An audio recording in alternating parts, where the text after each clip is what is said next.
Him Duncan. Him Nicole Jordan. Steve Chalamet. Him Kardashian. Him. Him is directed by Justin Tipping and starring, I think, Tyreek Withers and Marlon Wayans, a standout performance by him. It delves into the life of a NFL prospect. Yeah, NFL prospect. Yeah, go ahead. Basically, he's just out of college. He had a great college career, and he's being recruited by the NFL, and he's got to go through all the pre-NFL draft aspects, and some sinister elements start happening, and that pretty much is where our film picks up. Yeah. And what are we thinking? So, as you brought up the two main actors, Tyreek Withers and Marlon Wayans, they do an amazing job. They carry the film, in my opinion, and there's a lot going on in the film, for good or bad. They carry it. Amazing performances. Marlon Wayans puts in a somewhat comedic elements, parts, but mostly serious. He's dramatic. Intimidating, dramatic, and he kills every part of it. Tyreek Withers, I don't think I've seen him in anything else, and he does an amazing job. He's the main actor. He gives a realistic, relatable, down-to-earth performance, and yeah, I thought they both did great. And then we have some random random actors pop up. We got Julia, what's her name? Kanye's ex? Yeah, what is her? Julia Fox. Yeah. Julia Fox. And then we had... I thought she was a fun addition, like, no, she was kind of wacky. She was played a wacky performance. performance. She gave like Lady Gaga. Yeah, for sure. Lady Gaga and like the American Horror Story type of vibe. And she gave herself, like, that's just kind of how she acts, I think. That might be true for some other people in this film. But. Yeah. And then the dad in it is Don Benjamin, and that is he was on America's Next Top Model. You know. I don't know. Can't let that one out. But yeah. So basically, he goes to stay with Marlon Wayans because an incident happens to him. He gets an injury, so he can't partake in any of the pre-draft. He gets a brain injury, to be specific. He can't do the combine or anything like that. So his way into the NFL is unorthodox, and it's pretty much trying to go through this training camp with Marlon Wayans. And that's where your whole film is. It's very kept into one isolated location, which kind of adds to it and takes away from it. But basically he's in there for a week and you follow him throughout the days, and this film is pretty linear and in some ways one note. It starts and ends and it's one direction, one kind of theme. So if it doesn't hit for you, the movie really won't hit because it's just one thing, sort of. It's a lot about football, a lot about psychological thriller aspects, and if you like either of those things or both, then a lot of things you're gonna love from this film, which I like both of those things. And there's a lot of things that I was drawn to. It plays a lot of elements of toxic masculinity and relationships between men and how they can be positive and negative on a young man or up and coming man, or just a man trying to prove himself. And I think that's very relatable. And a lot of those themes of not being good enough for whether it be your father or somebody you look up to, or just trying to be like somebody or be like the GOAT of something. And a lot of aspects of that are real. And there are other aspects of this film that get a little wacky and out there, but I think also mirror real life. Like you hinted at earlier, he gets a brain injury. And there's a lot of notion to like CTE in the NFL and these players hitting their heads together, getting multiple concussions and getting CTE, and how that can affect your brain and thinking and behavior too.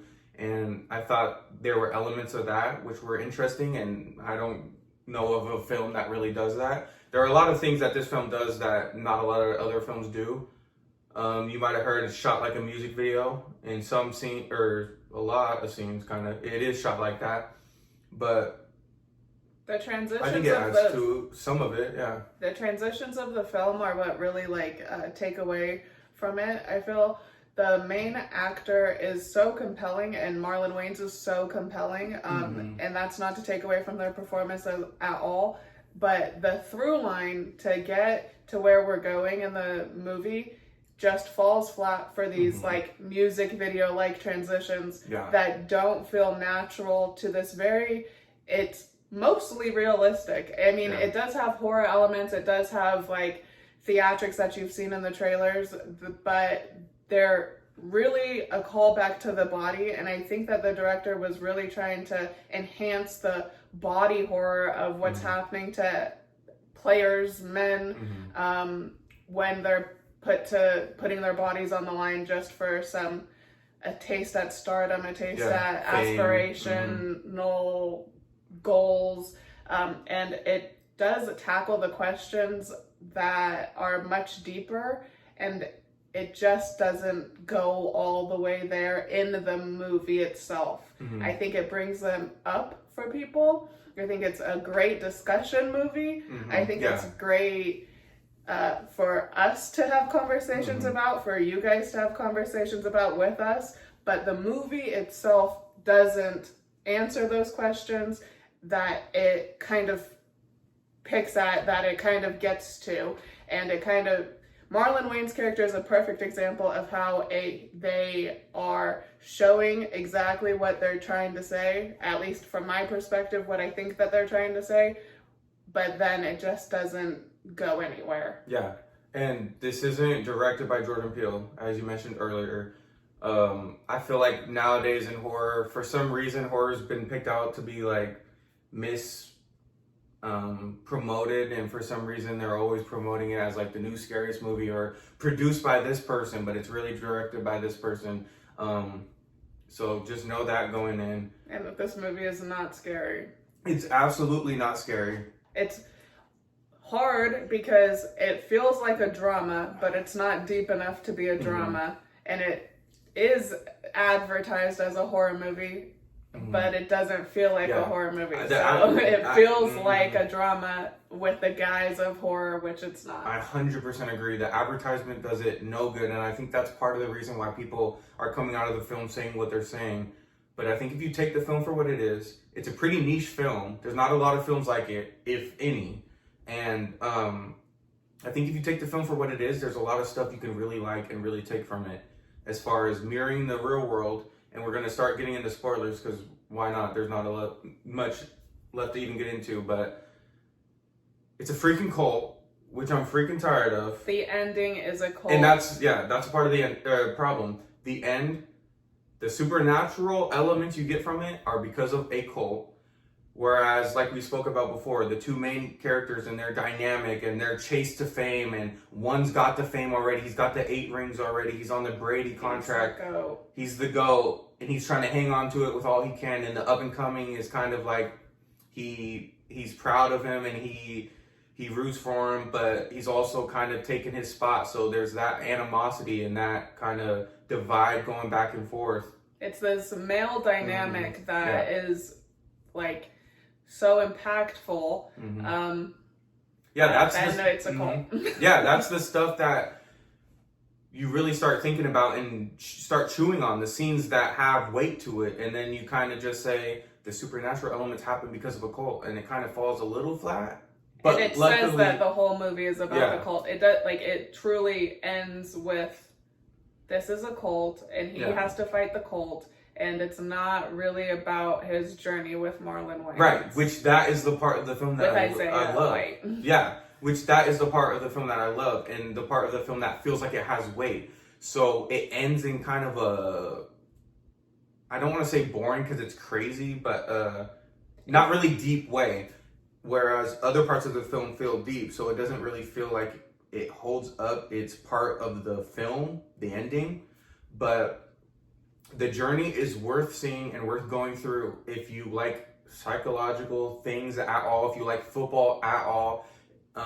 Like we said earlier, it's not scary, so don't go into it thinking that or expecting that.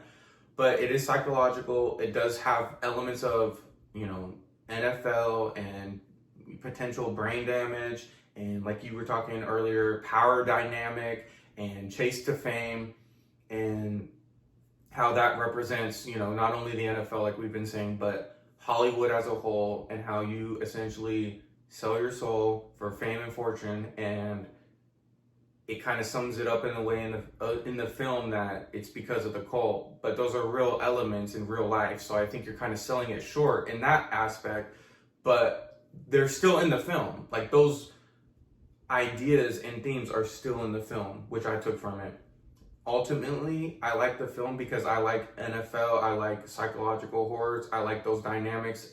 Those dynamics are relatable of, you know, not only just a man, but a person trying to strive for greatness and not feeling good enough, and power dynamics of who you surround yourself with and who do you know, idolizing heroes and people can be a bad thing, can be a destructive thing to oneself. It's and I always think, yeah, a bad thing. always. And yeah. And I think those are the things that are interesting and worth exploring. So I think the film kind of just sells itself short by going with, well, it's just a cult and these people worship, and it's like, and he defeats the cult. cult. You defeat the cult, and then the day saved. It literally ends with him defeating the cult and walking into the light. Where if you pick that route, I wish we would have had maybe another 10 or 15 minutes. If it was a cult, it should have been scarier. Yeah, if it was a drama, we should have talked about it more and ended with the drama aspects. But this was a horror film that was, and its intended reach did not hit, but because we enjoy these types of fresh ideas, it's hard to not like. Yeah, no, there are things that are fresh and unique, and that's what's almost upsetting, where it's like, why would you go with a boring cliche route at the very end, when the rest of your film couldn't be any more different than boring and cliche? The rest of the film is unique and not like anything else, and taking risks just for it to end in not taking a risk. But again, if you like any of those aspects, you'll enjoy the ride. Marlon Wayans puts in an amazing performance. The main character does amazing. I can't wait to see him. I hope this, rockets his career. I want to see him in other stuff. Not from these. Not from Hollywood, right? No, not from these Rotten Tomatoes reviews. That too, which Hollywood might control that too. But if you're a conspiracy theorist, there's stuff in this you might like, and that's why I say it's a niche film. If you like certain things, you're going to get it out of this film. But this film is not everything. This film is not advertised as what it's so falsely advertised. And I'm sick of that. I'm sick of horror. It feels like it's just horror. They come out and either say it's the scariest film of all time, or they say, it's a horror film, jump scares, and you're probably going to see the only jump scares in the trailer. Yeah. But it's the other stuff in this film that I enjoy and like. And I think that's we should be focusing on. Which is really what we should be focusing on and talking about. And what the film should have focused on. Which is my problem with it. But ultimately, I had fun with the scenes in this film. It was interesting when it wanted to be interesting. I'm happy for any fresh idea. It's fresh, unique. I can't think of a film that's like it. Like, maybe if Whiplash had more horror elements, or if Black Swan was less dramatic and less character driven. If this movie was more character driven, it would have, and 20 more minutes longer, it may have touched the aspects of Black Swan or Whiplash, but it's not. It's more so of a very niche demon night without the demons. If that had a cult instead of interesting, cool so demons. I'm happy that there's something new out in the world, but it could have been done a little bit better. And I really enjoyed and I like ride, or not even the ride. I just enjoyed the concept. And it makes for interesting, fun scenes to see. It really does. I think it's worth seeing if you like the NFL, if you like psychological horror / thriller, if you like even Marlon Wayans' performance is so good that if you like him at all, it's worth seeing, genuinely. Yep. And I want to see more stuff like this that has the cojones to stay, being something unique and not just feel like it needs to be generic, wrapped up in a generic bow for whatever reason. I don't know. Go check it out. Or not. It's fine. Or not. It's a niche film. It's a niche film. It's very niche. It doesn't tell you anything you don't already know. Hollywood is corrupt. NFL players get brain damage. None of this is okay. And it's Male all stuff we dynamics all are know. toxic. Are toxic. It's everything we know. But again, that stuff. And it is doesn't worth diving into. dive in deep enough. Yeah, but it doesn't dive deep enough. I just wanted more of that stuff. Any of it. Yeah, facts. That's him. Timothy LeBron James. The And Nicole Jordan. Yeah, Tom Brady horror documentary.